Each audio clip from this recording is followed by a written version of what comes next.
Have you ever had to say goodbye to someone that you knew that probably you weren't going to see them again? This happened to me a few years ago. My grandma was 101 years old, and with every time that I visited her again, there was an increasing sense of the possibility that I was not going to be able to see her again. So the very last time that I saw her, I said, "Grandma, this life will all end for all of us one day, and you are 101 years old now. This might very well be the last time that we see each other. What if you had one more chance to share with me something that was really important to you? What would that be?" And in that moment, she just started telling her life story and how she had been following God and how she had been falling more in love with God daily. And I asked her, "Grandma, could I grab my phone and record this moment because this is so important to me?" And being 101 years old, it was still difficult for her to understand how people can just grab their phone and grab out their camera like that. So it was almost like, for her, it was like she was going to be on live television, and she sat up straight and shared her testimony from the beginning to the end. And it was a testimony of God's faithfulness and her following Jesus. And there was such a weight in that moment and so much significance because I knew these might very well be the last words that I hear from her on this earth. And in the same way, I believe there was almost a similar moment like that Jesus had with his disciples. They had been walking the face of the earth for 3 years together. They had grown in their friendship. They had grown in their love for each other. Jesus had died on the cross and he rose again from the grave. And then all of a sudden he says, "I'm leaving you, but I'm not going to leave you with empty hands." And in that moment, he turned to them, and I believe there's so much significance in these words from Matthew 28, where he says, "Go therefore and make disciples of all nations, baptizing them in the name of the Father and of the Son and of the Holy Spirit." And the word disciples in the Greek signifies not just being learners, but also being teachers. It signifies not just being followers, but also inviting others to follow Jesus as well. It signifies relationship. It is an invitation that Jesus gave his disciples to continue to grow in relationship with him and also with each other, and to continue to invite other people into that relationship as well. And the key word, I believe, is relationship. I was reminded of this when I was reading the encyclical letter of Pope Francis on fraternity and social friendship, Fratelli Tutti. And in paragraph 85, he says, "We likewise believe that Christ shed his blood for each of us, and that no one is beyond the scope of his universal love. If we go to the ultimate source of that love, which is the very life of the triune God, we encounter in the community of the three divine persons the origin and perfect model of all life in society. Theology continues to be enriched by its reflection on this great truth."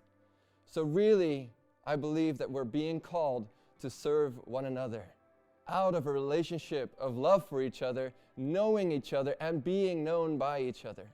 And I believe that we've been created for relationships so that we would be able to know God, so that we would be able to know each other, and also be known. Each of us, we desire to be known by other people as well. My mother-in-law is someone who likes making puzzles, and she has puzzles of 100 pieces, she has puzzles of 1,000 pieces, and when I look at those puzzles, every single piece looks exactly the same to me. But she knows exactly how to make this puzzle, and then all of a sudden there's this beautiful picture. But what if there's just one piece of the puzzle that is missing? The picture will be incomplete. And it's almost like in our lives we have been created with this puzzle piece that says relationship. It says love. It says being in relationship with each other. And once the puzzle piece is missing, the picture will continue to be incomplete. And our lives will continue to be incomplete. We have been created for relationship. St. Augustine says, "My heart is restless until it finds rest in you." We have been called to live in relationship, not just with God himself, but also in community with other people, in relationship with the people around us, to enjoy, to experience the love and the joy that it is of knowing other people, but also being known by them. And so this reminds me of John 13, verse 35, where we read, these words of Jesus, "By this all people will know that you are my disciples, if you have love for one another." Jesus is calling us once again to continue to build relationship with the people around us, people that are close to us, but also people that might be far away, people that we know and are dear to us, but also the stranger, to continue to pour His love into each other as we continue to receive His love from Him as well. And so unfortunately, today we're not going to be able to be together in the same room, but what a blessing, what a gift it is to be able to connect online like this. And even though we can't be in the same room today, I would like to invite all of us to do at least one thing to continue to grow in relationship with God, but also with each other. And so I would like to suggest 3 words for you to take away out of this time.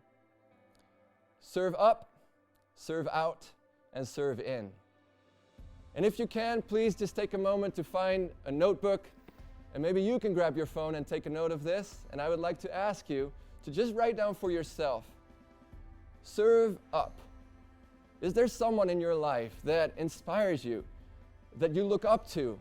And what can you do to serve them, to bless them, to thank them for the inspiration that they give you? What can you do to serve God as you serve others? Maybe you can just take a moment to write down a name of someone that you want to reach out to and be intentional about continuing to build relationship with. Serve out. Think about this question. Is there someone outside of your natural network of friends or family? Someone that maybe you have a little bit of a hard time connecting with? Someone that maybe you wouldn't naturally connect with so well? But what can you do to serve them? To bring them one step closer to Jesus? To love them, to pour into them of your time, your energy, your resources. Serve in. Who is someone in your closer circle of friends?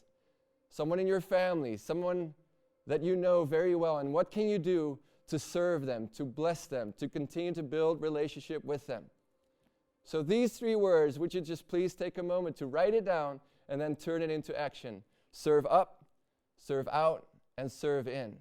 And as we do this, as we continue to follow in the footsteps of Jesus, as He has laid down His life for us, which is the greatest act of service, we can continue to find joy in knowing one another, in loving each other, and find the sweetness of the relationship of God as we continue to relate to each other. Let us continue to explore this invitation to relationship together with each other, people that are far away from us, people that are close to us, but ultimately as an invitation into the relationship with God.